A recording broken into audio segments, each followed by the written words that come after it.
മണിക്കൂറിൽ 72 കിലോമീറ്റർ വേഗതയിൽ സഞ്ചരിക്കുന്ന 380 മീറ്റർ നീളമുള്ള ഒരു ട്രെയിനിന് 150 മീറ്റർ നീളമുള്ള ഒരു പ്ലാറ്റ്ഫോം കടന്നു പോകാൻ എത്ര സമയം വേണം? Option A 20 second, 30 second, 25 second. Option D 40 second. അപ്പോൾ നമുക്കിവിടെ കണ്ടുപിടിക്കേണ്ടത് സമയമാണ്. സമയം. അപ്പോൾ നമ്മൾ പഠിച്ചിട്ടുണ്ട് സമയം കണ്ടുപിടിക്കേണ്ട ഫോർമുല. സമയം ഈസ് ഈക്വൽ ടു ദൂരം ഡിവൈഡഡ് ബൈ വേഗതയല്ലേ? ദൂരം ഡിവൈഡഡ് ബൈ വേഗത.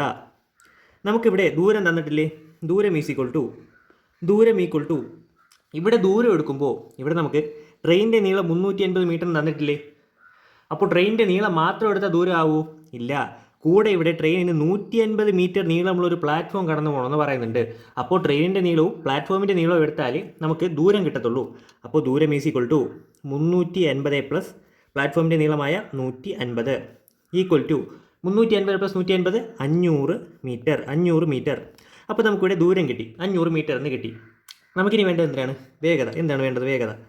വേഗത ഈസ് ഈക്വൽ ടു മണിക്കൂറിൽ 72 കിലോമീറ്റർ പെർ അവർ വേഗതയിൽ, അതായത് വേഗത equal to 72 kilometre per our.